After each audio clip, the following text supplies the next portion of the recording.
Merong mga sound na maganda, merong nakakagulat na mga sound like some bad news. At sa atin po ngayong pag-aaral, we're going to have a review from the New Testament.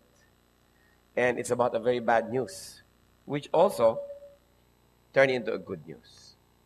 What fathers bring home can bring prosperity or poverty.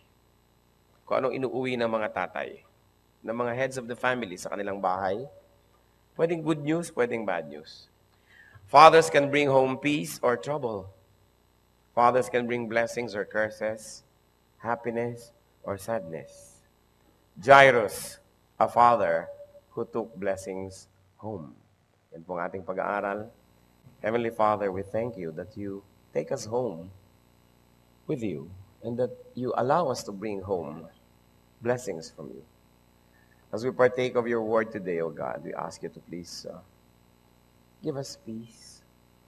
Kung sino man nangangailangan ng kapayapaan, Panginoon, sino nangangailangan ng sustenance, health, security, forgiveness, sa iyo lang kami lumalapit para ito, Panginoon, aming makamtan. We recognize our nothingness before you. So we pray that you may make something out of nothing because of your word. We empty our hearts of the world and ask you to fill us with your word. Like empty cups, we fill our hearts and with your word, O God. We lift up our hearts to you. May your words be our food, our medicine, our strength, our sustenance. And we pray that you may speak powerfully to us, O God. Sa amin pong nanariwa ng isang kasaysayang madalas na naming pinag-aaral-aralan, turuan mo kami ng mga bagong mga application sa aming buhay.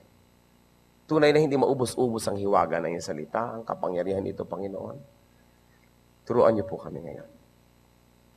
Turuan niyo rin kaming magkaroon ng kapayapaan. Kung ano man maaaring humadlang para magkaroon kami ng mapayapang puso, we surrender at the feet of the Lord Jesus and we ask you, Father, let your peace remain in us.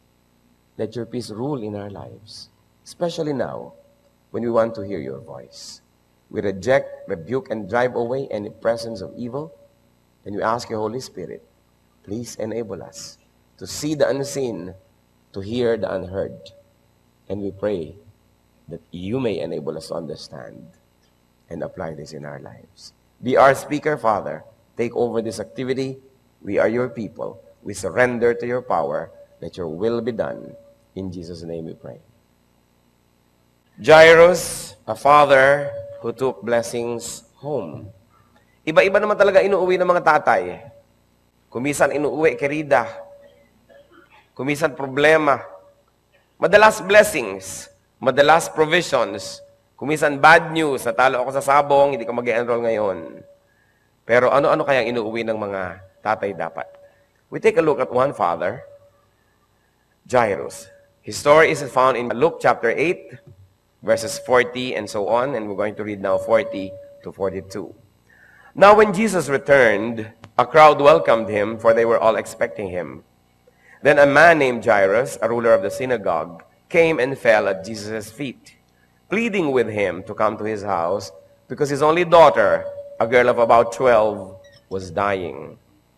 As Jesus was on his way, the crowds almost crushed him. So here, a very dramatic story unfolds before the eyes of so many people. The Lord was surrounded by eager crowds because of the fame that he has already been known for. Because people were getting healed, he was feeding people, there was lots of miraculous things happening. So there was this large crowd that were crashing near him, that he was almost crushed. So Jairus came and fell at his feet, pleading. Sa karamihan ng tao, nagsisiksikan, nagkakagulo, biglang kala mo nahati yung crowd, merong dumating na isang taong binayagan nilang makalapit kay Jesus, bagamat napakaraming gustong lumapit, at ito'y nagpatira pa, lumuhod sa harapan ng Panginoon, and he was pleading. He had a very, very important case to bring to the Lord. Ang kaisa-isa niyang anak, at ito ay babae, about 12 years old, was dying. Ano ang hindi niyo gagawin para ihanap ng lunas ang inyong anak na naghihingalo, na nasa pinto ng kamatayan? At ano alam natin sa kanya? He is a ruler of the synagogue, therefore he is well-known, he is prestigious, and religious. At ma-appreciate po natin ang ginawa ni Jairus sa pagpapakahamak sa harapan ng Panginoon, sa harapan naman ng napakaraming saksi. Kung aalalahanin natin that the status of Jesus at that time was that of an outsider as far as the temple was concerned. As far as official religion was concerned, Jesus was a colorum. Jesus was illegal. Jesus was not the real thing. Isa siya sa napakaraming mga pinaghihinalaan ng mga false prophet. Galing pa naman siya sa mahirap na pamilya, sa mahirap na probinsya, sa isang mahirap na bansa. He never went to a big university. He had no PhDs, no credentials. His friends were poor people like him. Never went to high school, never went to theology schools, and yet they were teaching things that were very religious in nature. So the official temple, steeped with tradition, and of course, always thinking of credentials, kanino ka nag-aral, ilang units, ano ang natapos mo, gaano karami ang na-memorya mo, this and that. Ang pagtingin sa kanya ay isang pretender, isang wannabe, isang nagpipilit, trying hard. One of the many voices in Palestine that were trying to win hearts and minds. At ang mga sumusunod kay Jesus noon ay hindi yung mayayaman, kundi mahihirap. Ang mga bakya crowd ang nagkakagulo sa kanyang mga gatherings, sumusunod-sunod sa kanya, mga prostitutes, mga tax collector. Ang kanyang mga disciples were fishermen, tax collector, mga credential na hindi nakakahanga sa standards ng lipunan. So it was not considered a very prestigious thing to go to any Jesus gathering. Lalong-lalo naman yung lumuhod sa kanya, ang isang leader ng synagogue o ng religion. Siya ay ruler ng isang local church doon sa bayan na yon. Tinitingala, kinikilala, pagkatapos yung pala, luluhod-luhod sa harap nitong si Jesus of Nazareth. Remember that we worship Jesus now as the Son of God, as the Lord of Lords, King of Kings, but at that time it was not yet a fact among the people. Siya ay pinagdududahan, mababa ang pagtingin, at ang lahat ng susunod sa kanya, ganun din ang nagiging pagtingin ng lahat. But notwithstanding all this, Jairus went to Jesus and knelt before him. Nakita ng lahat. Never mind na mawalan siya ng trabaho, mawalan siya ng tagahanga, maipatawag siya ng nakakataas, bakit niya ginawa yon? Pero siya ay may pananampalataya kay Jesus at siya may pangangailangan, naghihingalo ang kanyang anak. He humbled himself publicly before the Lord. So what do we know of Jairus at this point? That Jairus went past the crowd to Jesus. Nilampasan niya yung crowd, hindi yung nakakahiya yata sa mga tao, baka may masabihin tungkol sa akin, para yatang ganito, parang gano'n. Nalampasan niya yon at nakarating siya kay Lord. You know what parents would do for their children, especially if they had faith. So, sinusundo niya, sumama po kayo sa akin at ang aking anak na dalagita ay naghihingalo. The Lord went on the way to Jairus' house. At habang namang sila ay patungo doon, lalong dumami ang mga taong curious. What do we know about the Lord? Sa konting mga pangyayaring ito, may nalaman tayo kung kay Jairus, meron din tayong nalaman tungkol kay Lord, that the Lord accepts people's invitations. Kung siya ay niyayaya, siya ay pupunta. Sabi sa John 6:37, all that the Father gives me will come to me. And whoever comes to me, I will never drive away. Wala daw siyang itataboy na lumalapit sa kanya. At habang sila naglalakad, another episode takes place, which of course we will not discuss now. And let's jump to the continuation of the story, Luke 8:49-50. While Jesus was still speaking, someone came from the house of Jairus, the synagogue ruler. Your daughter is dead, he said. Don't bother the teacher anymore. Hearing this, Jesus said to Jairus, don't be afraid. Just believe, and she will be healed. So a messenger came. Papunta na sila doon sa bahay, may sumalubong, galing sa kanyang bahay. Jairus, being a ruler of the synagogue, must have been a rich man, or richer than the others. And it was common practice then, as it is now, even in this country, na kung may kaya ka, nandyan yung mga kamag-anak mo nakapaligid sa'yo, nakatira kayo sa isang compound, ikaw yung dato ng lahi, Papakain ka, nagpapaaral, tumutulong, ganyan-ganyan. So, it is not impossible na gano'n ang situation ni Jairus. That there were people who lived in his compound, and a lot of them mostly relatives. And mostly, they also behaved like servants. That was the tradition. Kasi, siyempre, merong nangunguna, siyang sumasagot sa lahat ng mga gasto, siyang nasusunod.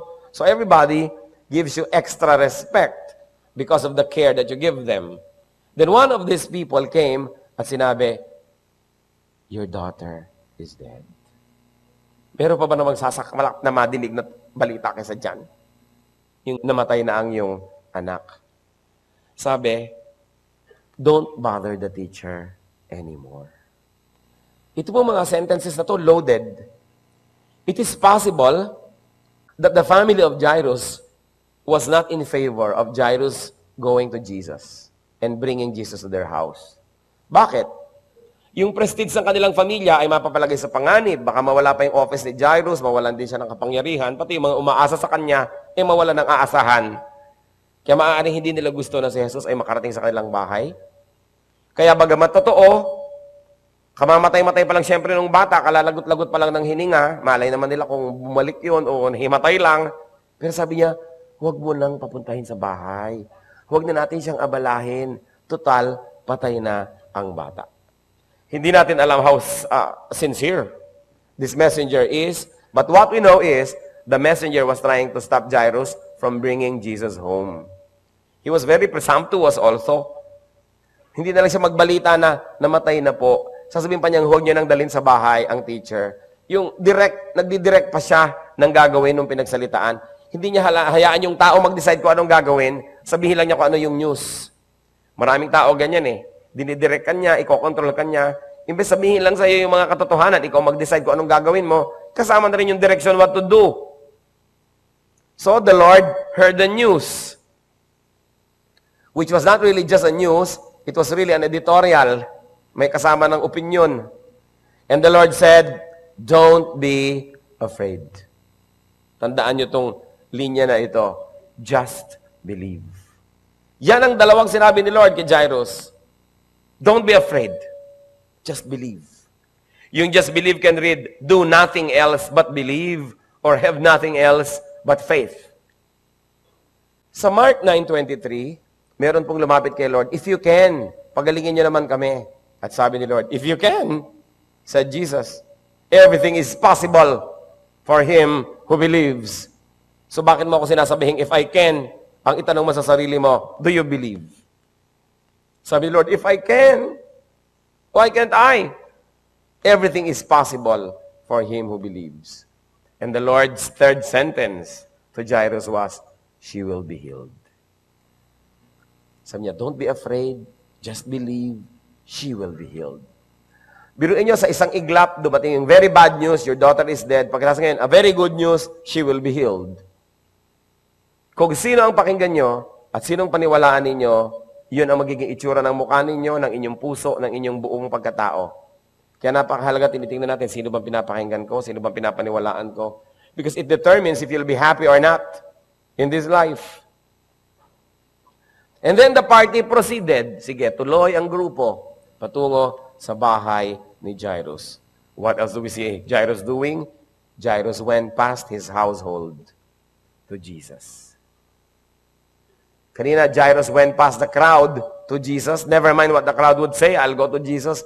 Now, never mind what my family will say, never mind what the clan will say, I'm going to bring Jesus home. Dalawa ang nalalampasanan niya na malaking mga sagabal. Let's keep on reading. Luke 8:51 up to 53. When he arrived at the house of Jairus, meaning the Lord, he did not let anyone go in with him except Peter, John, and James, and the child's father and mother. Meanwhile, all the people were wailing and mourning for her. Stop wailing, Jesus said. She is not dead, but asleep. They laughed at him, knowing that she was dead. So the Lord arrived at the house. This is the continuation of the story. And the crowds were not allowed to go in. Ang mga tao, saan daw pupunta? Saan daw pupunta? Siyempre, osyoso ang mga tao, nadidinig nilang usapan. Ang dami nilang kasama ngayon patungo doon sa bahay ni Jairus. Parang agos ng tubig yung mga tao, kasabay nila. Pero, walang pinayagan si Lord na pumasok ng bahay except Peter, James, and John, and the child's father and mother. So, yung nanay, either kasama kanina pa, hindi lang kumikibo, dahil nandun yung asawa niya, or sinalubong sila sa may tarangkahan, kaya kasama na naman siyang pumasok ng bahay. Ang mapapansin nyo dito, mga kapatid, ang dami-daming tao, pero lahat sila hindi pinapasok. Nung mangyayari na yung mirakulo, nung mangyayari na yung malaking bagay, puwera sila. Hindi sila kasali. Nakikita kasi ng Panginoon ang intensyon ng puso nila, mga nag-uusyoso lang. Hindi sila talaga nandun dahil sa pananampalataya, iniwan sila. And of course, alangan naman papasukin lahat, di sumabog yung bahay, may sakit pa naman o patay na nga yung bata. So the crowds were left behind, at pagpasok nila sa bahay ni Jairus, the people in the house were wailing and mourning. This was a tradition. Iyakan ng iyakan, ngalngalan ng ngalngalan. At pagpasok ni Lord, sabi niya, stop wailing. Magtigil kayo ng pag-iiyak nyo dyan, ng inyong pagngungoy-ngoy. Ang sinabi ni Lord, the child is not dead, but asleep. So, anong nangyari? The crowd laughed. The crowd laughed at him. Tawanan, pinagtawanan nila si Lord, kinutya-kutya nila, because they knew very well that the child had died. So nakikita niyo yung pag-iyak-iyak nila kanina, hindi talaga totoo. Dahil kung talagang nalulungkot ka, hindi ka naman pwedeng bilang matawa. Kahit may nakakatawa kang marinig. Hindi naman nakakatawa yung sinabi. Kung talagang mahal mo yung bata, aasahan mo, gusto mong paniwalaan yung sinabi na yun kahit alam mong hindi yun ang nangyari. Pero ibig na ibig mong paniwalaan yun at gusto mong mangyari yun. So you see once more the hypocrisy of the people who were around Jairus. Siyempre, pag may kaya ka, medyo mayaman ka, maraming nakikiiyak pag namatayan ka. Pero gaano karami dun yung totoo? Di ba, pagka may namamatay na medyo mayaman, o magulang, o anak, o kamag-anak ng mayaman, ang dami-daming anunsyo sa dyaryo. Patong-patong na, yun na lang lagi ang anunsyo. Alam na naman ng lahat. Pero dahil yung iba, nagpapalakas ng papel, magdadagdag pa rin ang anunsyo nila, kahit na naka-anunsyo na nga sa buong dyaryo. Maraming nakikiramay siyempre sa may pera. Maraming nakikisaya sa may pera. Pero malalaman mo kung totoo or not. So their laughter, their wailing suddenly turned into laughter. And so, let's keep on reading. Luke 8:54 to 56. But he took her by the hand and said, "My child, get up." Her spirit returned, and at once she stood up. Then Jesus told them to give her something to eat. Her parents were astonished, but he ordered them not to tell anyone what had happened. Nakakapagod tong kwentong to. Kasi sobrang daming mabibigat na nangyari sa isang napakaiksing panahon. So in spite of the crowds, the Lord took her by the hand and said, "My child, get up." Tandaan nyo yung sabi niya, my, hindi not anyone else's child. My, at saka child. Hindi my neighbor, my friend. Sabi niya, my child, get up. At ganun ang Panginoon magmahal sa atin, very personal. Pagmamahal ng magulang sa isang anak. At dito sa planeta na ito, meron pa bang pag-ibig na mas dakila, mas malinis, mas busilak, mas totoo sa pag-ibig ng magulang? Sabi niya, my child, get up. And this is how the Lord addresses us. Child, anak, napaka-importante. So, pinalabas ang mga tao, puwera sila, yung mga nagtatawanan, di na naman nila nakita ang nangyari, hindi sila naging eyewitness to an otherwise earth-shaking event na binuhay ang patay. Hinawakan ni Lord ang kamay ng bata at nagsalita siya, kinausap niya. And the girl's spirit returned. Yung palang ibig sabihin ng patay, wala yung spirit mo. Ang ibig sabihin ng buhay, your spirit is in your body. So the girl's spirit returned. And at once, she stood up. Dali-daling bumangon ang patay. Siguro, kaya rin hindi pinapasok yung mga tao at pinalabas pa nga yung mga nagtatawanan, di nagkagulo, nagrayot kung biglang bumangon tong patay para kayo nanonood ng pelikula ni Dolphy. Di ba? Lagi ng mga pelikula nila may lamay, biglang tatabangon yung patay, takbuhan lahat ng naglalamay. Ganito yung nangyari. May tatanong ako sa inyo, kung nandun kayo, tatakbo ba kayo? May balot ng ang panyo yung tao dito. Dahil siyempre, namamatay na kanganga, kaya tinatalian. May pera sa mata. Dahil baka nakadilat, kung nung matay, paano mo ipipikit, no? Tapos pale na pale, wala namang makeup yun. Tapos biglang bumangon. Kumisa kasi pag binabasa na lang natin sa Bible, parang bumangon ng patay, o ngayon, parang walang nangyari. Pero kung dadamdamin mo, yung sinasabi, patay, bumangon. So she stood up. Alam niyo, nakita natin dito ang kapangyarihan. Dalawa. The power of the Lord's touch. Hinipo niya. And the power of the Lord's word. Pinagsalitaan niya. Sabi niya, bumangon ka. Alam niyo bang makapangyarihan ang salita ng Diyos? Maging yung mga salita sa Biblia na ating ninanamnam, na pag sinasabi natin ito na nanggagaling sa puso, empowered by faith in the Lord, that His words have power. Not to be superstitious na gagamitin ninyo. Pero may kapangyarihan yung spoken word. That's why tayo, hindi natin sinasabi yung mga pangit. Kasi laging sinasabi ng iyong bibig dahil malamang mangyari nga.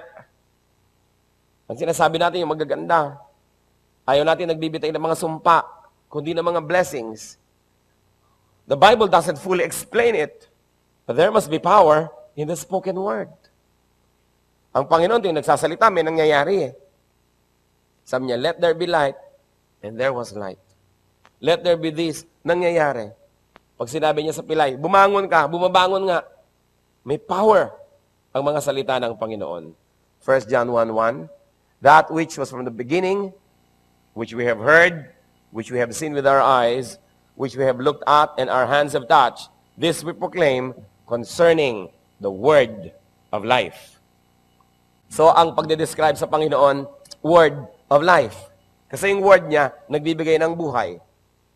Have you received the word of life? Yung salita ng Diyos na nasa Biblia, nakakain ba natin araw-araw? Nagkakaroon ba tayo ng ganong power, ganong energy, ganong strength? Sa oras ng ating mga katanungan, pangangailangan, pagdududa, napapalakas tayo ng salita ng Diyos. This is the importance of the power of God's Word. Kaya dapat alam natin ang salita ng Diyos. Nakikita natin ang ating mga sarili pag tayo nakikinig ng salita ng Diyos. Nagbabago tayo. May kapangyarihan kasi ang salita.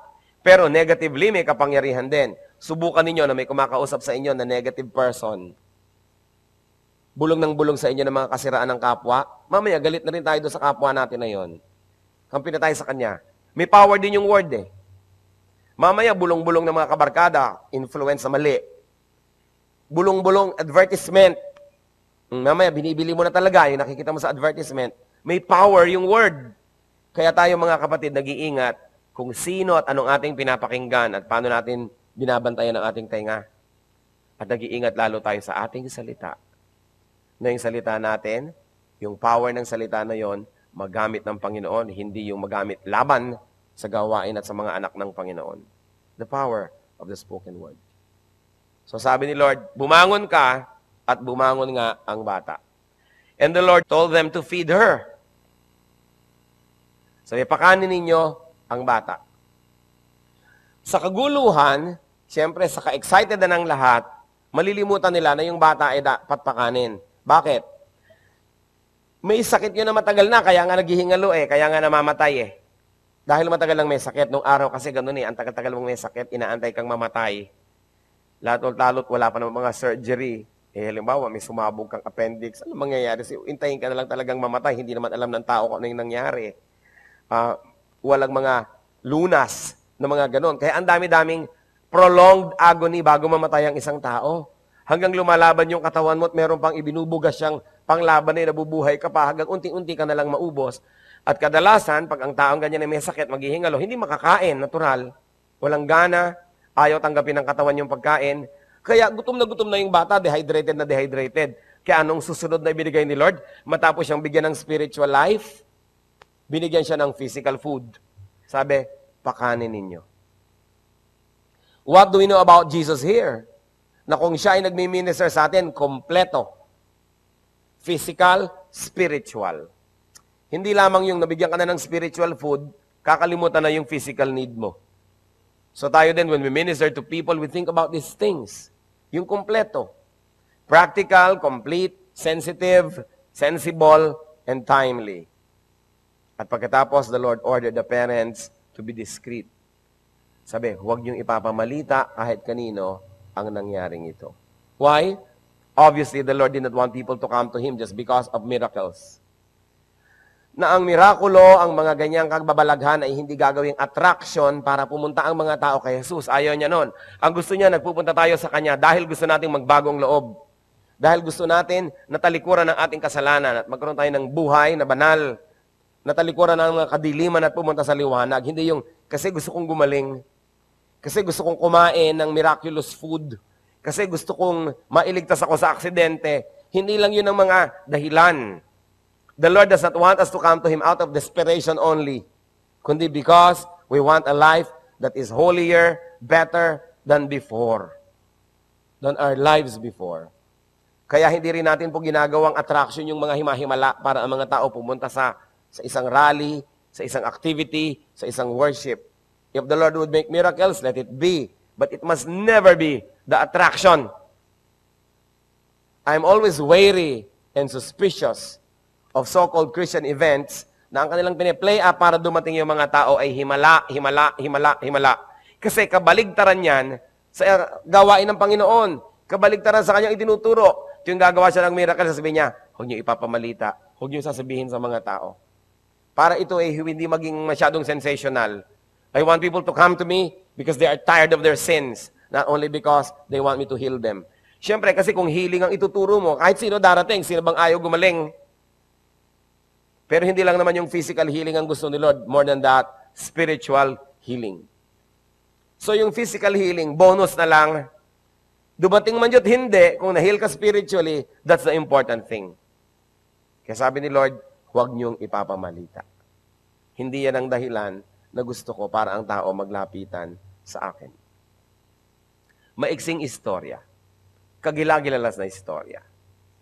Pero may tanong ako sa inyo, do you have a dead daughter at home? Hindi, wala naman akong anak na babae. Talinghaga na lang yon. May patay ba sa inyong bahay? Without Christ, people are dead. Ang sino mang tao na hindi pa tumatanggap kay Kristo bilang Panginoon at tagapagligtas ay patay. Ang sino mang tao na wala sa kanyang puso ang Panginoong Jesus ay patay.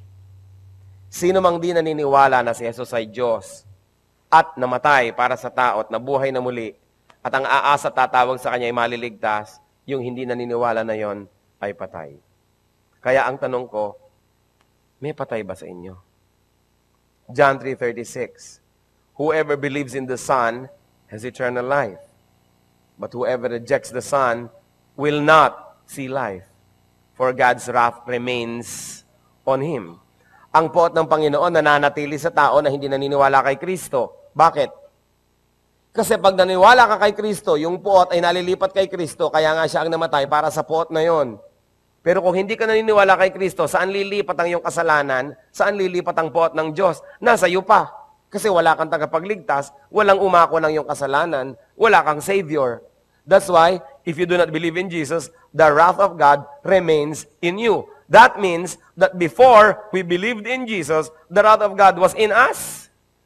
Nawala lang yun, nalipat. Nung naniwala ka kay Kristo, inilipat sa Kanya yung parusa.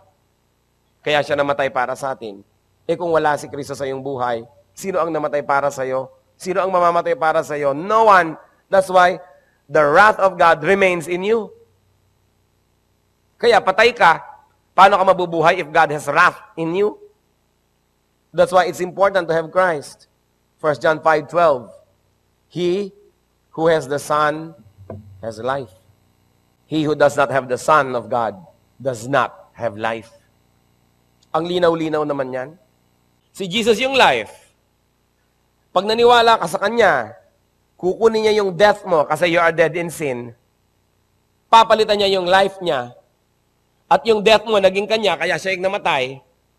Kaya nung naglalakad si Lord, sabi ni John sa kanyang mga followers, look, the Lamb of God that takes away the sins of the world. Tanong, how does the Lamb of God How does Jesus become the lamb, the offering? Alam nyo kasi yung mga lamb, pagka i-offer nun sa Israel, hahawakan nyo sa ulo. Inililipat ko sa iyo ang mga kasalanan ko. Inililipat ko sa iyo ang kasalanan ng buong sambahayan ko. Nasa iyo na, patayin na. Tsak, pinatay ang tupa. Siya ang namatay dahil sa kasalanan namin. Yun yung ritual sa Israel. Pero siyempre, yung ritual na yon ay isa lamang pahayag, isa lamang na preview nung totoong mangyayari. Hindi talaga totoong lumilipat sa tupa yun. Nagkakaroon lang yun ng bisa kung nananampalataya yung gumagawa ng ganong ritual doon sa darating na tunay na tupa ng Diyos, kordero ng Diyos, Lamb of God, na ililipat natin yung kasalanan natin sa Kanya at mamamatay siya, naligtas tayo. Kung hindi ako naniniwala doon, kahit ulit-ulitin ko ng ulit-ulitin itong ritual na itutok ko sa tupa na to, hindi rin talaga lumipat yung kasalanan ko. Nagkakaroon lang ng effect yung ritual kung meron siyang tunay na kahulugan. Parang graduation, nakatoga ka, meron kang class ring, yun naman pala, yung biodata mo, wala pang grade, wala pang laman. So, hindi totoo kang gumraduate. Yung ritual, without the true meaning, is nothing. Ngayon, yung totoo, gumraduate ka, hindi ka naman nag-march, tiningnan yung credentials mo, kompleto ka ng grade, graduate ka na talaga kahit wala ka ng ritual. Kaya kahit hindi tayo nagre-ritual ng mga tupa-tupa na yon, it's alright because we have the real thing. Because we believe in Jesus as the Son of God, as our Savior. Parang kasalan, kahit may litrato ka pa ng kasalan at kung ano-ano, wala naman palang papel, di bali wala. Pero may papel ka, hindi ka nagmarcha, hindi ka kung ano-ano, kasal ka pa rin. Ang mahalaga yung totoo. Ang totoo, si Kristo ba ay tinanggap mong Panginoon at tagapagligtas? Ibinigay mo ba sa Kanya yung kasalanan? Kinuha mo ba ang Kanyang kabanalan? Nagpalit ba kayo? Kaya kami Savior? Yun yung totoo. Kaya sinasabi, he who does not have the Son does not have life. Why? What you have is death. Dahil sino ang magbabayad ng kasalanan mo? Napaka-importanting katotohanan. So, do you have a dead daughter at home?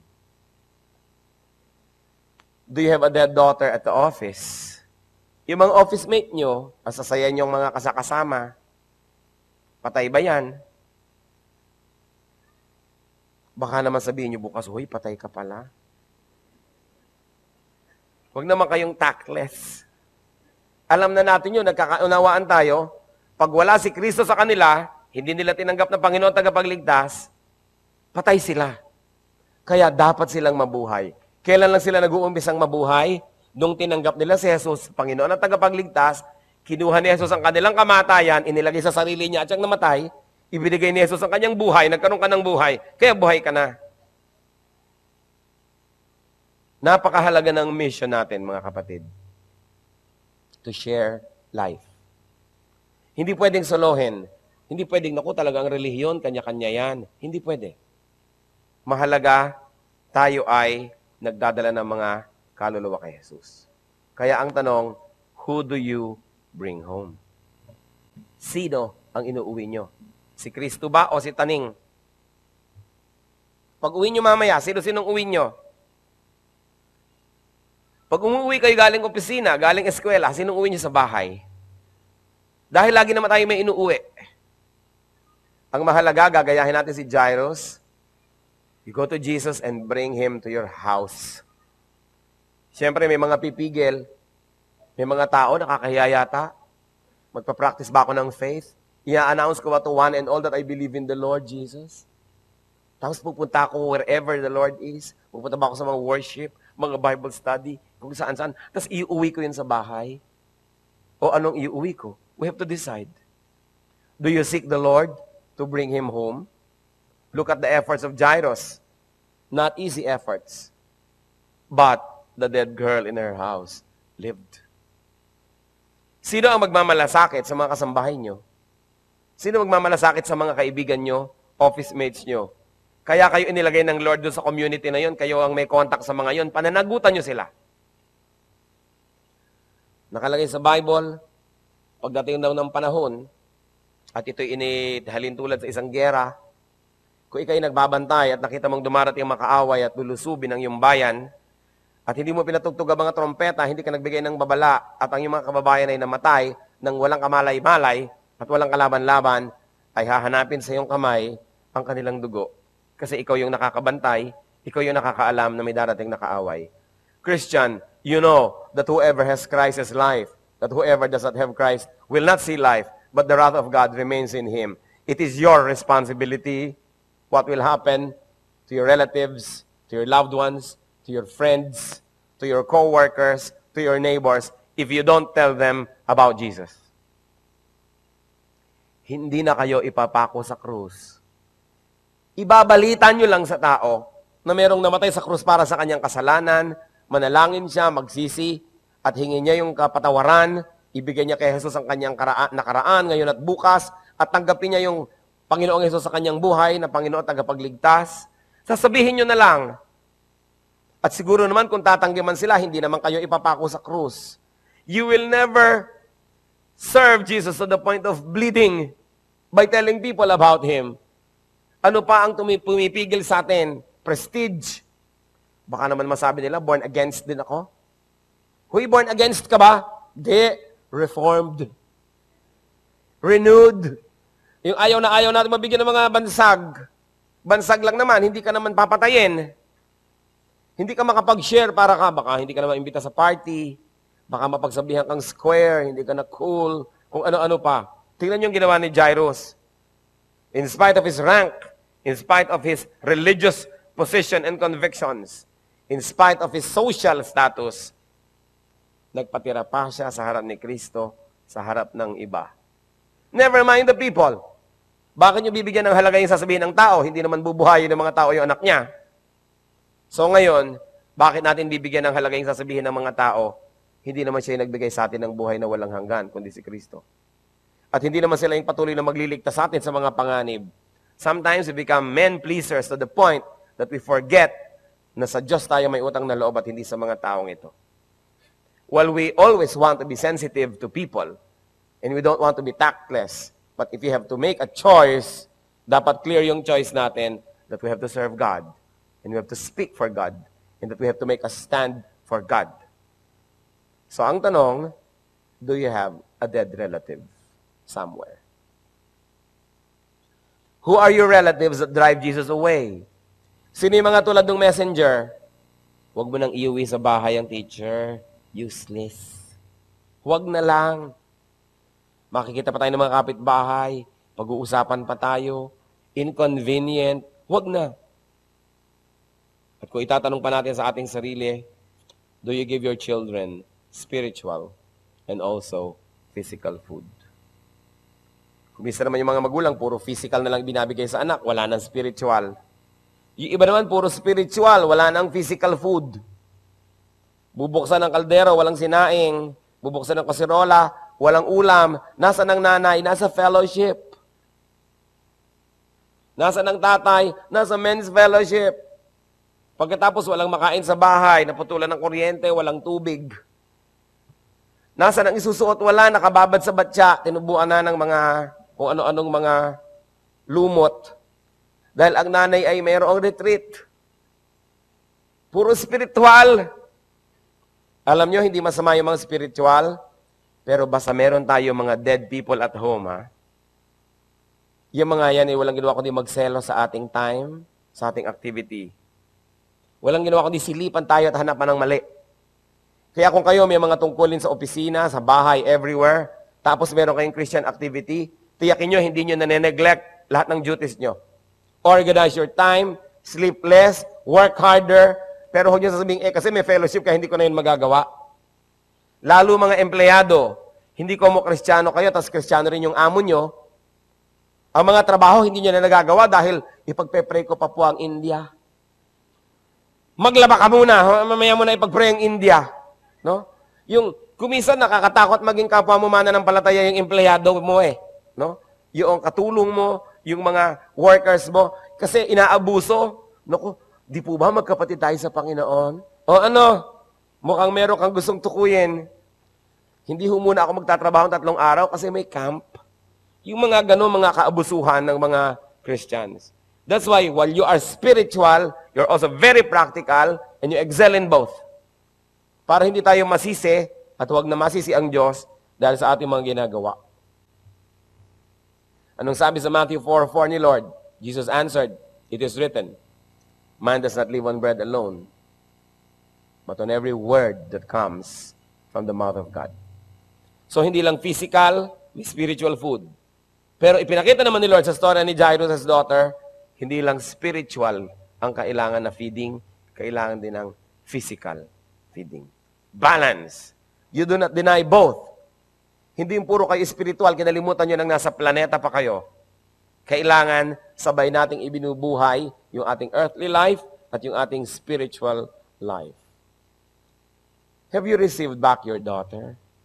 Meron na ba kayo mahal sa buhay na nagkaroon ng buhay na walang hanggan dahil sa Panginoon?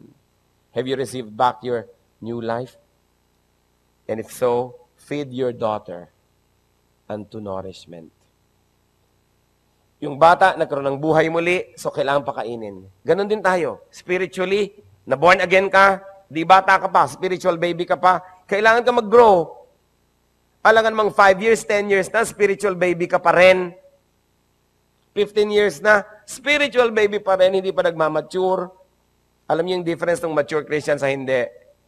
Pag pinapakain ka pa, tinutulungan ka pa, ipinapanalangin ka pa, baby ka pa. Pero pagka nakakatulong ka na sa iba, nakakapagpakain ka na sa iba, habang pinapakain ka rin ng iba, kasunod yon, mature ka na.